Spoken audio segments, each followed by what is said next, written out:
Esos son 15 tips para cuando quieres comprar un carro usado. Tip número 1. Cuando salgas a buscar un carro, ya debes de haber estudiado qué tipo de carro necesitas. Y ojo, necesitas, no el que quieres. Claro, que si el que quieres y el que necesitas son el mismo, sería perfecto, vas a quedar muy contento. Pero si en algún momento tienes que escoger entre el que necesitas y el que quieres, siempre debe ganar el que necesitas. ¿Qué quiero decir con esto? El carro que cumpla con los requisitos de espacio, altura, economía, presupuesto, todo esto. Cuando ya salgas a buscar el carro, debes haber escogido en tu mente al menos 3 opciones que cumplan con esos requisitos. Que por ejemplo, necesito un carro que tenga, o sea, de un presupuesto, no sé, de 35 millones de pesos, que sea espacioso, que tenga buena altura al piso, que no sea muy comelón de combustible. Entonces ya comienzas a mirar, digamos, el Nissan Versa, el Renault Logan y el Volkswagen Golf, por decir algo. Entonces voy a buscar esas 3 opciones para que no te vayas a desviar. Porque si sales a buscar a la loca, si llegas a dar con un vendedor hábil, te va a vender un carro que no necesitas y probablemente un carro que hasta te dé algún tipo de problemas por ya sea prestaciones, ya sea presupuesto, ya sea lo que sea. Entonces, cuando salgas a buscar un carro, ya debes de tener definido qué tipo de carro necesitas y como mínimo 3 opciones en las cuales podrías oscilar. Tip número 2. Cuando salgas a comprar ese carro, no solo tuviste que haber tenido en cuenta el presupuesto de compra, o sea, la cantidad de dinero con el cual vas a comprar ese carro, sino también el presupuesto para mantenerlo, y esto muchos no lo hacen. No sé si recuerdan, hace un tiempo yo tuve una sección acá más o menos quincenal en donde les enseñaba a ustedes cuáles eran los gastos promedio o aproximados de cada diferente tipo de carro dependiendo de la cantidad de kilómetros, y esto es lo más importante, la cantidad de kilómetros que vas a recorrer en el año. No es lo mismo que un carro recorra 5.000 kilómetros a uno que recorra 15.000 o 20.000. Los gastos son muy diferentes.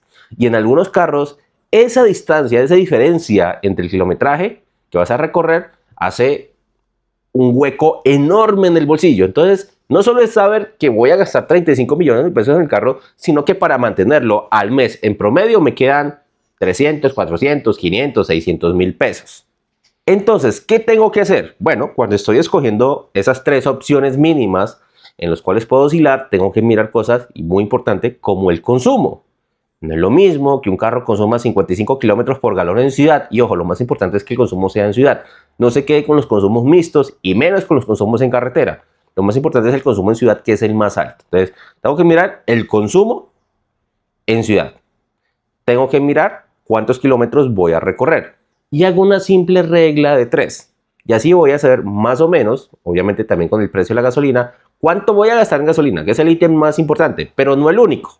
También deben tener en cuenta el SOAT, los impuestos, la termomecánica, gastos de parque, o sea, estos son estimaciones obviamente, más o menos en cuánto podrías estar gastando en parqueadero, en lavadas, en alguno que otro mantenimiento. Mira el gasto de una llanta. O sea, aquí ya hemos desglosado varias veces lo que son los gastos más importantes y relevantes y que los cuales tienes que sacarle promedio. Por ejemplo, yo siempre incluyo el gasto de una llanta. Yo sé que las llantas no se tienen que cambiar todos los años, pero en promedio yo le pongo una llanta, ya sea que la llanta se dañe, porque a mí me ha pasado, llantas prácticamente nuevas se han rajado por algunos incidentes, o en su defecto, recuerden, las llantas pueden durar 4 o 5 años, entonces sacamos un promedio. Si un juego de llantas dura 4 años, pues por año más o menos en promedio es una llanta. Entonces yo siempre la presupuesto, es mejor que sobre el presupuesto y no que te falte. Temas como los impuestos, todo eso se debe tener en cuenta. Entonces, muy presente eso, porque de nada te sirve que te alcance para comprar un carro si no te alcanza para mantenerlo. Tip número 3, y ese también está muy ligado al presupuesto, y verán que es una de las cosas más importantes que hay antes de comprarse un carro. Y bueno, lo ideal es poderse comprar un carro de contado, o sea, con la plata que tengas ahorrada. Eso sería lo ideal, pero pues estamos en Colombia, no todo el mundo tiene 20, 30, 40, 50, 60 o más millones de pesos ahorrados debajo del colchón como para comprarse un carro de contado. Eso lo sé. Pero, y mi recomendación siempre ha sido que el valor que llegues a financiar de ese vehículo no debe superar el 50% del mismo. O sea, si un carro vale 40 millones de pesos, pues el crédito que busques no debería superar los 20 millones de pesos. Esto para que no pagues tantos intereses, para que no se te alargue tanto la deuda y para que al final no termines perdiendo mucho dinero. Y es que si llegas a financiar más, no solo la cuota te puede quedar muy alta, sino que también pues los intereses que vas a pagar son muchísimos y cuando termines de pagar el carro lo habrás pagado 3, 4, 5 veces dependiendo de la tasa de interés que te cobren y todas las arandelas. Entonces, muy importante que pues como máximo financies el 50% del valor del carro y adicionalmente que la cuota de ese préstamo no supere el 10% de tus ingresos o en su defecto no supere el 50% del presupuesto que tengas para destinarle al carro. ¿Qué quiere decir esto? Mi recomendación siempre ha sido que los gastos del vehículo o de transporte no debe superar el 20% de tus ingresos. O sea, si te ganas 3 millones de pesos al mes, lo que destinas a transporte no debería superar los 600,000 pesos. Eso es lo ideal porque pues tenemos que pagar arriendo, tenemos que darnos gusticos, tenemos que comprar comida, tenemos muchos gastos. Entonces el 20% es lo ideal. Máximo debe ser el 20%. Entonces, si a ti te quedan libre 600,000 pesos para gastarle a tu carro, pues definitivamente no te puedes meter en un préstamo porque generalmente mantener un carro, por más económico que sea, y usualmente las personas recorren al menos 10,000 kilómetros al año, pues te va a costar alrededor de unos 500,000 pesos. Así que no te va a quedar para prestar. Entonces, todo eso toca echarle lápiz antes de ir a buscar un carro y antes de meter las patas, como dicen por ahí. Claro, si lo que destinas o puedes destinar, porque no sé, ya no pagas arriendo, y tienes casa propia, entonces ya no vas a destinar 600,000 pesos a los gastos del carro, sino 1.600.000 pesos, ahí ya la cosa cambia. Porque vuelvo y digo, mantener un carro usualmente, y si hablamos de uno pequeño, cuesta más o menos 500,000, 600,000 pesos. Y eso significa que me quedan 1 millón de pesos, que ahí ya podría pagar la cuota del préstamo. Entonces es muy importante que hagan cuentas para que no pues terminen perdiendo el carro y obviamente no terminen perdiendo plata. Tip número 4. Procura que esas opciones que escogiste, esas 3 opciones predefinidas que tienes, pues que tengan una representación de marca bastante buena o al menos decente. ¿Qué significa esto? La representación de marca es, digamos, la disponibilidad de principalmente repuestos que tiene pues esa marca o la disponibilidad de concesionarios. Porque es que si te compras un carro al cual no le consigues repuestos, no solo te estás comprando un carro que no tiene comercio, sino que el día que se te dañe, porque los carros se pueden dañar por más buenos que sean, pues vas a durar con el carro varado 15, 20 días, un mes, 2 meses, y yo he visto carros varados esperando repuestos hasta más de 4 meses. Y esto pasa, por ejemplo, con marcas como Peugeot, cuya representación en todo el país es malísima, muy mala. Que no digo que nunca se le consigan repuestos, claro que se le pueden conseguir, pero en muchas ocasiones hay repuestos, especialmente repuestos muy delicados, como por ejemplo del motor, que no se le consiguen. Entonces, muy importante que el carro que compres pues tenga una buena representación, que es lo ideal, que por ejemplo marcas como Chevrolet tienen una excelente representación en Colombia, en prácticamente todo el país. Renault, Hyundai, Kia también se le consiguen repuestos muy fácilmente. Pero cuando ya entramos a marcas como SsangYong, como Peugeot, como Fiat, como Dodge, pues no solo son repuestos que no se consiguen fácilmente, sino que por su misma escasez tienden a ser muy costosos. Entonces es importante la representación de marca. Tip número 5. Lo ideal es que el carro que escojas y que finalmente compres sea un carro comercial. Eso es lo ideal. Claro, hay personas que no les gustan los carros que sean muy comerciales porque son muy comunes y se sienten uno más del montón, lo cual considero yo que es un pensamiento algo sin sentido. Pero bueno, entre gustos y cada quien hace con su plata lo que se le da la gana.